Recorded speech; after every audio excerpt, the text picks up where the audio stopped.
आणि आता मुसळधार कोसळणाऱ्या पावसाच्या वेगवान बातम्या। गोंदिया जिल्ह्यामध्ये मुसळधार पाऊस सुरू असल्यानं नदी नाल्यांसह धरणाच्या पाणी पातळीत झपाट्यानं वाढ होते। आमगाव आणि सालेकसा तालुक्याच्या सीमेवर असलेल्या पुजारी टोला धरण फुल्ल भरलंय। धरणाचे सर्वच्या सर्व 13 दरवाजे उघडण्यात आले असून 12,967 क्युसेक्स या वेगानं पाण्याचा विसर्ग सुरू आहे। यामुळे बाग नदीकाठच्या गावांना सतर्कतेचा इशारा देण्यात आला आहे। गोंदियात पुराच्या पाण्यात अडकलेल्या बापलेकांना 6 तासानंतर अखेर सुखरूप बाहेर काढण्यात बचाव पथकाला यश आलं। सकाळच्या सुमारास बापलेक शेतात गेले होते। दरम्यान अचानक पावसाच्या पाण्यानं शेताला वेढा घातला। दोघंही पुराच्या पाण्यात अडकले। बोटीच्या माध्यमातून त्यांना सुखरूप बाहेर काढण्यात आलं। मुसळधार पावसामुळे नागपूरमधील हुडकेश्वर ते पिपळा फाटा रस्त्याच्या लगत वस्त्यांमध्ये मोठ्या प्रमाणात पाणी शिरलं होतं। पिपळा गावात अडकलेल्या नागरिकांना बोटीच्या सहाय्यानं सुरक्षितपणे बाहेर काढण्यात आलं। जोरदार पावसानंतर नागपूरच्या सक्करदरा भागात अनेकांच्या घरात पाणी शिरलं। हे पाणी बाहेर काढण्यासाठी एकानं चांगला जुगाड केला। घरातच बाईक सुरू करून त्यानं पाणी बाहेर काढलं। उत्तर नागपूरमध्ये एका सरदारजीनं उद्भवलेल्या पूरपरिस्थितीचा फायदा घेत आपल्या मुलाच्या प्लास्टिकच्या फ्लोटमध्ये झोपून बोटिंगची हौस भागवून घेतली। साचलेल्या पाण्यात आरामात ही व्यक्ती तरंगताना दिसून आली। मुसळधार पावसाच्या हजेरीनंतरच कोकणातील समुद्र खवळला आहे। समुद्राच्या अजस्त्र लाटा किनाऱ्यावर येऊन धडकत आहेत। सुमारे 3 ते 4 मीटर उंचीच्या लाटा किनाऱ्यावर येऊन धडकत असल्यानं नागरिकांनी सतर्क राहावं असं आवाहन करण्यात आलं आहे। कोकणात पावसाचा जोर वाढला आहे। सिंधुदुर्ग जिल्ह्याला रेड अलर्ट तर रत्नागिरी जिल्ह्याला ऑरेंज अलर्ट देण्यात आला आहे। पुढच्या 24 तासात कोकणात मुसळधार पाऊस कोसळण्याची शक्यता आहे। तर हवामान विभागानं पुढचे 3 दिवस अतिवृष्टीचा इशारा दिल्यानं जिल्हा प्रशासन अलर्ट आहे। चंद्रपूरच्या नागभीड तालुक्यातील चिकमारा मार्गावर विलम नाला ओसंडून वाहू लागलाय। हा नाला पार करण्याच्या प्रयत्नात असलेला 10 वर्षांचा रुणाल बावणे हा पुराच्या पाण्यात वाहून गेल्याची घटना समोर आली। ही घटना कॅमेऱ्यात कैद झाली असून सध्या स्थानिकांच्या मदतीनं शोध आणि बचाव कार्य सुरू आहे। गडचिरोलीच्या भामरागड तालुक्याचा संपर्क तुटलाय। तालुका मुख्यालयाशी जोडणाऱ्या पलकोटा नदीवरचा पूल हा पूर्णतः पाण्याखाली गेलाय। तालुक्यातील 100 पेक्षा जास्त गावं संपर्कहीन झाल्याची माहिती मिळते। भामरागड तालुका राज्याचा शेवटच्या टोकावरचा असून आलापल्ली ते भामरागड मार्गावर नद्यांना मोठा पूर आलाय। त्यामुळे 100 किलोमीटरचा मार्ग तुर्तास बंद आहे। गडचिरोलीतील पलकोटा नदीचं पाणी भामरागड गावात शिरलं असून भामरागडची बाजारपेठ पूर्णपणे पाण्यात बुडाली आहे। अजूनही मुसळधार पाऊस पडत असल्यानं जनजीवन मोठ्या प्रमाणात विस्कळीत झालंय। पोलीस प्रशासन, महसूल प्रशासन नागरिकांना सुरक्षित स्थळी हलवण्यासाठी प्रयत्नशील आहे। वर्ध्याच्या देवळी तालुक्यात लेंडी लाडकी नाल्याला पूर आलाय। त्यामुळे सखल भागातल्या गावांना त्याचा फटका बसलाय। सोनोरा ढोक गावाला पुरानं वेढलंय। त्यामुळे 20 ते 25 घरात पुराचं पाणी शिरलंय। संसार उपयोगी साहित्याचं यात मोठं नुकसान झालंय। वर्धा जिल्ह्यामध्ये मुसळधार पावसानं जनजीवन मोठ्या प्रमाणात विस्कळीत झालं। वर्धा राळेगाव राज्यमार्गासह जिल्ह्याच्या अनेक छोटे मोठे मार्ग वाहतुकीसाठी बंद करावे लागलेत। यशोदा नदीला पूर आल्यानं सरूळ इथल्या पुलावरून पाणी वाहताना दिसतंय। मुसळधार पावसानं बाजारपेठ आणि लहान व्यवसायांवर मोठा परिणाम झालाय। चंद्रपूर जिल्ह्यातील उमा नदीला पूर आल्यानं पुराचं पाणी शहरातल्या वस्त्यांमध्ये शिरू लागलंय। त्यामुळे जनजीवन विस्कळीत झालंय। स्थानिक आमदार कीर्तिकुमार फांगडिया यांनी पूरपीडित वस्त्यांमध्ये भेट देऊन प्रशासनाला तातडीनं मदतकार्य पोहोचवण्याच्या सूचना दिल्या। या मुसळधार पावसामुळे चिमूर शहराकडे येणारे सर्व मार्ग बंद झाले आहेत। जोरदार पावसाच्या नंतर नागपुरातील सोनेगाव पोलीस स्टेशनचा परिसर जलमय झालाय। पोलीस स्टेशन परिसराला तलावाचं रूप आलंय। पोलिसांची वाहनं सुद्धा पाण्यात बुडाल्याचं दिसून आलं। कोल्हापूर जिल्ह्यात पावसाचा जोर वाढल्यामुळे सर्वच नद्या पाणी पात्राबाहेरून वाहू लागलेत। वेदगंगा नदी सुद्धा दुथडी भरून वाहत असल्यानं निढोरी गावाच्या जवळ पाणी साचलंय। त्यामुळे निपाणी देवगड रस्त्यावरची वाहतूक प्रशासनानं बंद केली आहे। सांगलीच्या हरिपूर इथे कृष्णा आणि वारणा नदी संगम इथे पाणी पातळीत मोठी वाढ झाली आहे। चिकुर्डे इथे वारणा नदीवरचा बंधारा दुसऱ्यांदा पाण्याखाली गेलाय, तर कृष्णा नदीवरील आयर्विन पुलाची पाणी पातळी ही 2 फुटांनी वाढली आहे। चांदोली धरण 66% भरलं असून 1600 क्युसेक्स वेगानं पाण्याचा विसर्ग सुरू आहे। मंडणगड, दापोली, गुहागर या तालुक्यात दरड कोसळण्याची सत्र सुरूच आहे। गुहागर तालुक्यातील शीर महालक्ष्मी इथे डोंगर खचला। डोंगर खचल्यानं 8 ते 10 फूट जमिनीचा भाग हा ओढ्यात कोसळला आहे। नागपूर रायपूर महामार्गावर वैनगंगा नदीच्या जवळ कारधा टोल नाक्याच्या जवळ दरड कोसळली। तासभर वाहतुकीची पूर्णपणे कोंडी झाली होती। हायवे अथॉरिटीचे कर्मचारी आणि कारधा पोलिसांनी महामार्गावरची दरड बाजूला करून रस्ता पुन्हा एकदा मोकळा केला।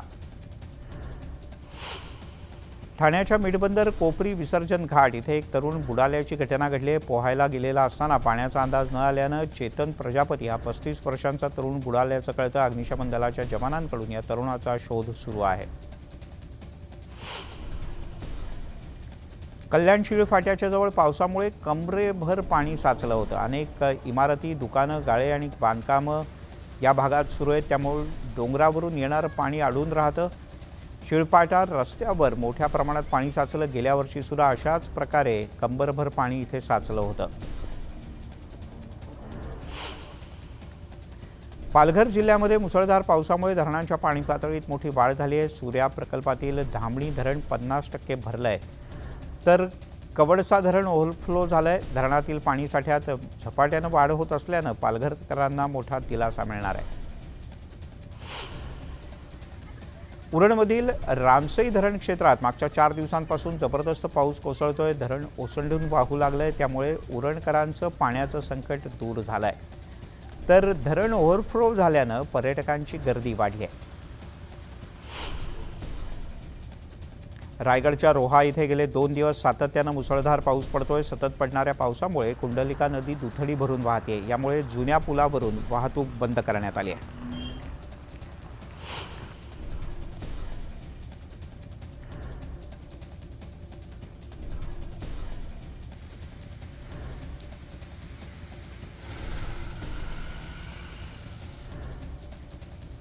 रायगडमध्ये 2 दिवस सातत्यानं मुसळधार पाऊस कोसळतोय। सतत पडणाऱ्या पावसामुळे रोहा भिसेखिंड या ठिकाणी दरड कोसळली। रस्त्याला भलं मोठं भगदाड पडलं, दगडही पडले। प्रशासनानं प्रसंगावधान राखून वेळीच हे दगड बाजूला केल्यानं जीवितहानी झालेली नाही। गोंदिया जिल्ह्यात मुसळधार पाऊस कोसळतोय। सतत पडणाऱ्या पावसामुळे पुजारी टोला धरणाच्या पाणी पातळीत वाढ झाली आहे। धरणाचे 4 दरवाजे उघडण्यात आले आहेत। प्रशासनानं नदीकाठच्या गावांना सतर्कतेचा इशारा दिला आहे। गडचिरोलीत सकाळपासून मुसळधार पावसानं हजेरी लावली। पावसामुळे जिल्ह्यातील तब्बल 14 मार्ग बंद करण्यात आले। जिल्हाधिकाऱ्यांनी बंद करण्यात आलेल्या मार्गावर भेट देऊन प्रत्यक्ष पाहणी केली। सांगली जिल्ह्यामध्ये पावसाची संततधार सुरू आहे। वारणा आणि कृष्णा नदीच्या पाणी पातळीत वाढ होते। वारणा नदीवरचा पूल हा खराब झाला असून या पुलाच्या तारा दिसायला लागलेत। संबंधित विभागानं याची तातडीनं दखल घेऊन उखडलेला भाग दुरुस्त करावा अशी मागणी नागरिकांकडून केली जाते। नांदेडमधील इस्लापूर इथे सहस्त्रकुंड धबधबा प्रवाहित झाला आहे। यावेळेला धबधब्यावर पर्यटनासाठी आलेल्या पर्यटकांची रीलसाठी स्टंटबाजी पाहायला मिळाली। धोकादायक ठिकाणी जात सेल्फी काढून रील बनवण्याच्या नादात अनेक जण होते, त्यामुळे दुर्घटना घडण्याची भीती व्यक्त केली जाते। महाराष्ट्र तेलंगणा सीमेवर असलेल्या कालेश्वर इथे तीर्थक्षेत्राच्या जवळ गोदावरी नदीच्या पाणी पातळीत मोठी वाढ झाली। भाविकांच्या स्नानासाठी तयार करण्यात आलेला नदीचा घाट पाण्याखाली पूर्णतः बुडालाय। जिल्हा प्रशासनानं गोदावरी नदीकाठावरील गावांना सतर्कतेचा इशारा दिलाय। बोरिवलीमधील नॅशनल पार्कमध्ये मॉर्निंग वॉकसाठी गेलेले अनेक ज्येष्ठ नागरिक आणि तरुण सुद्धा पाण्यात अडकून पडले। ओढ्याच्या पाण्याचा प्रवाह वाढला, त्यामुळे पुलावर गुडघाभर पाणी अतिशय वेगानं वाहत होतं, त्यामुळे नागरिक अडकून पडले। मात्र अखेर सगळ्यांनी एकमेकांचा आसरा घेत कसाबसा हा पूल पार केला।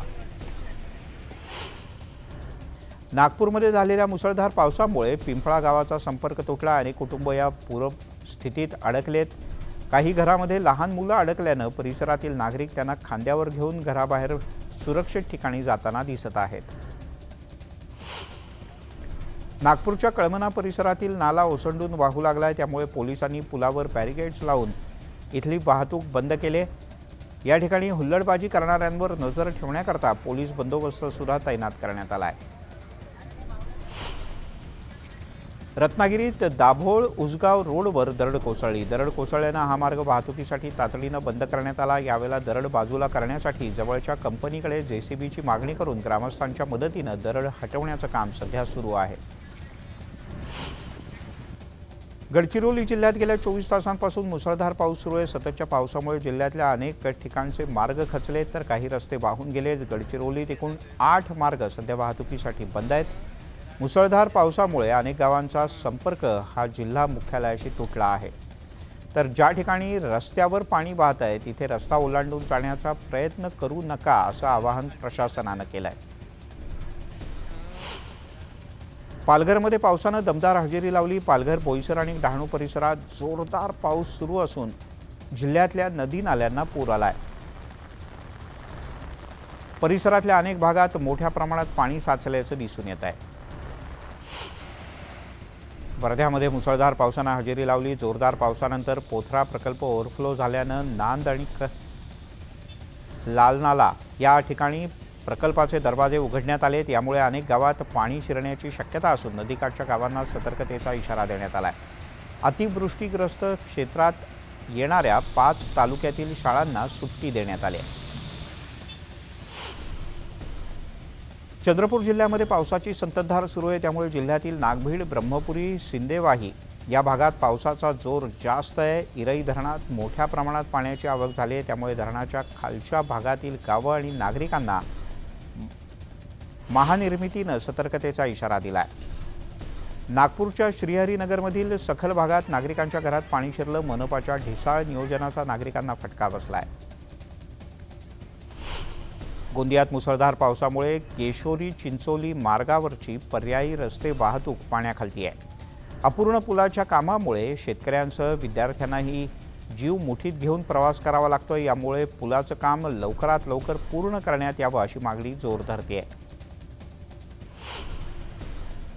दमदार पावसाच्यामुळे भंडारा जिल्ह्यातील नदी नाले ओसंडून वाहू लागलेत। गोसेखुर्द धरणाची पाणी पातळी नियंत्रित ठेवण्यासाठी धरणाचे 21 दरवाजे अर्ध्या मीटरने उघडण्यात आले। तरीसुद्धा नदीपात्रात येणाऱ्या पाण्याचं प्रमाण वाढतंय, त्यामुळे इथे परिसरात येणाऱ्या नागरिकांनी काळजी घ्यावी, सतर्क राहावं असं आवाहन जिल्हा आपत्ती व्यवस्थापन प्राधिकरणाने केलं आहे। सातपुडा पर्वतरांगेत वसलेलं चिखलदरा सध्या धुक्यात हरवलाय। हिरवळीनं नटलेल्या चिखलदऱ्यात सध्या आल्हाददायक वातावरण पाहायला मिळतंय, त्यामुळे अशा मनमोहक निसर्गाचा आनंद लुटण्यासाठी पर्यटकांनी गर्दी केली आहे। कोल्हापुरात आज येलो अलर्ट जारी करण्यात आला, तर मागच्या 24 तासांपासून पडलेल्या मुसळधार पावसामुळे 75 बंधारे पाण्याखाली गेले आहेत। पंचगंगा नदी संथ गतीने इशारा पातळीकडे वाहते, तर राधानगरी धरण 72.68% भरलं आहे। रत्नागिरीतील संगमेश्वर, आरवली, मागजन या परिसरात जोरदार पाऊस सुरू आहे। मुसळधार पावसाने मागजन परिसरात पुराचं पाणी शिरलं, त्यामुळे मागजनच्या बाजारपेठेसह गावाला पावसाच्या पाण्याचा फटका बसलाय। अमरावती जिल्ह्यातील चांदूर तालुक्यात ढगफुटी सदृश पाऊस झाला। तालुक्यातील माधान, ब्राह्मणवाडी, सोनोरी या भागात नद्यांना पूर आलाय, त्यामुळे रस्ते जलमय झाले, तर काही गावांमध्ये अनेक घरात पाणी शिरल्याने स्थानिकांचं नुकसान झालंय। सिंधुदुर्गच्या दोडामार्ग तालुक्यात दमदार पाऊस झाल्याने जिल्ह्यात सर्वत्र सगळ्यात मोठं असलेलं तिलारी धरण 85% भरलं। या तिलारीमधून आंतरराज्य प्रकल्प जो आहे या पाण्याचा विसर्ग सुरू झाला आहे। पाटबंधारे विभागाकडून गंगा पूजन करण्यात आलं। तिलारी नदी पाण्याचा विसर्ग सुरू झाल्याने नदीकाठच्या गावांना प्रशासनाकडून सतर्कतेचा इशारा देण्यात आला आहे।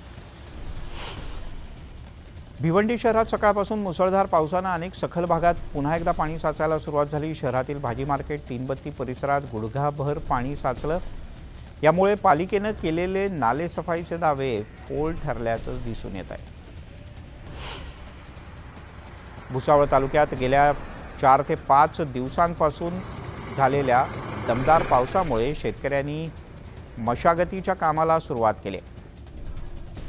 तसंच पिकांना खत घालणं, कीटकनाशक फवारणं यासारख्या कामांनी सुद्धा आता वेग घेतला आहे। अमरावती जिल्ह्यातील चांदूरबाजार तालुक्यात रात्री मुसळधार पाऊस झाल्यामुळे माधान गावातून वाहणाऱ्या नाल्याला मोठा पूर आला। पुलावरून पाणी वाहत असल्यामुळे रस्ता बंद झाला असून पुराचं पाणी गावात शिरलंय। लोणावळा परिसरात झालेल्या दमदार पावसानं पर्यटकांचं मुख्य आकर्षण असलेला लोणावळ्यातील भुशी धरण ओव्हरफ्लो झालाय। पर्यटकांची पंढरी अशी ओळख असलेल्या भुशी धरणाच्या सांडव्यावरून पायऱ्यांवर वेगानं पाणी वाहू लागलंय। त्यामुळे सुरक्षेच्या कारणास्तव पर्यटकांना पायऱ्यांवर जाण्यास मज्जाव करण्यात आलाय। कॉलेजला बंक मारून फिरायला जाणं विद्यार्थ्यांच्या जीवावर बेतलं। SM कॉलेजमधील 5 विद्यार्थ्यांनी कॉलेजला दांडी मारली आणि मावळमधल्या कासारसाई धरणा परिसरात जाण्याचा बेत आखला। मात्र यापैकी एकाचा धरणातल्या पाण्यात बुडून दुर्दैवी मृत्यू झाला। घटनेनंतर रेस्क्यू टीमला पाचारण करण्यात आलं। यानंतर काही वेळातच रेस्क्यू टीमनं घटनास्थळी पोहोचत विद्यार्थ्याचा मृतदेह सुखरूपपणे बाहेर काढला। मागच्या आठवड्याभरापासून जोरदार पावसामुळे राजुरा गावातील गोरक्षगंगा नदीवरचे धबधबे प्रवाहित झाले। त्यामुळे पर्यटनाचा आनंद लुटण्यासाठी इथे धबधब्यावर पर्यटकांची गर्दी होते। मात्र यावेळेला वनक्षेत्रात विनापरवानगी प्रवेश करू नये असं आवाहन प्रशासनानं केलंय। नदी आणि धबधब्यांच्यात उतरू नये असं आवाहन सुद्धा करण्यात येत आहे। रत्नागिरी जिल्ह्यातल्या खेडमध्ये अधूनमधून मुसळधार पावसाच्या सरी कोसळतात। जगबुडी नदी इशारा आणि धोक्याच्या पातळी दरम्यान वाहते। पावसाचा जोर वाढला तर नदीकाठचे रस्ते आणि ग्रामीण भागातील रस्ते हे पाण्याखाली येण्याची शक्यता आहे। कुठेही पूरपरिस्थिती नसली तरी नागरिकांनी सतर्क राहावं असे आदेश देण्यात आले आहेत। शहापुरात मध्यरात्रीपासून संततधार पावसाची हजेरी सुरू आहे। त्यामुळे नदी नाले दुथडी भरून वाहत आहेत। पावसाच्या आगमनानं धरण क्षेत्राच्या पाणी पातळीत सुद्धा वाढ होते, ही समाधानाची बाब आहे। गोंदियाच्या देवरी तालुक्यातील शिलापूरच्या जवळ वाघ नदीवरचा पूल पाण्याखाली गेलाय। पूल पाण्यात गेल्यानं सध्या मार्ग वाहतुकीसाठी बंद करण्यात आलाय। गोंदिया जिल्ह्यात सर्वाधिक पाऊस हा देवरी आणि अर्जुनी मोरगाव याच तालुक्यात झाला आहे।